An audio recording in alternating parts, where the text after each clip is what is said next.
On a différentes ligues sociales au niveau du hockey. On a le patinage artistique qui est ici depuis les débuts à peu près là, de l'aréna, le hockey mineur et depuis quelques années qu'on a une ligue au niveau junior qui est le Bécor. Le Centre André Dubé, un service important pour la ville de Sainte-Terre, va recevoir une cure de jeunesse. Bien, dans le fond, on avait fait des appels d'offres et c'est ça ce soir, là, dans le fond, au conseil municipal, là, on va accepter là, au niveau d'une soumission, là, les soumissions qu'on a reçues. Les derniers travaux à l'Arena remontent aux années 2009 et 2010. Cette fois-ci, ils s'effectueront dans le hall d'entrée, dans les toilettes des femmes et dans les infrastructures techniques des installations, partie la plus vitale des rénovations à venir.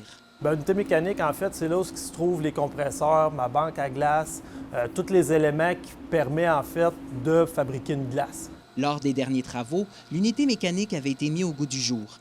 Mais aujourd'hui, les pratiques ont changé et il existe des systèmes plus écologiques, ce vers quoi tend Sainte-Terre. Oui, un système plus performant, mais un système aussi beaucoup plus, je vais dire, sain au niveau de la santé des utilisateurs. Le système qu'on a présentement, c'est un système à l'ammoniac. Qui dit fuite d'ammoniac dit danger. Tandis que si on tend vers un autre système plus vert, bien, on enlève toute cette portion-là de danger qui est ultra intéressant pour, oui, les utilisateurs, mais aussi les employés là, qui travaillent ici à l'Arena. Avec l'explosion des coûts de construction, la mairesse de Sainte-Terre croit que les municipalités n'ont plus le choix que de se concentrer sur l'élémentaire dans le dépôt de projet.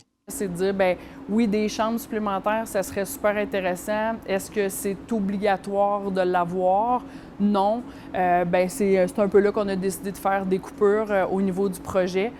Les démarches pour la mise à niveau se font rapidement parce que les travaux vont s'effectuer entre les deux saisons de hockey, c'est-à-dire entre avril et septembre de l'an prochain. Félix Blaquière, RNC Nouvelles, Sainte-Terre.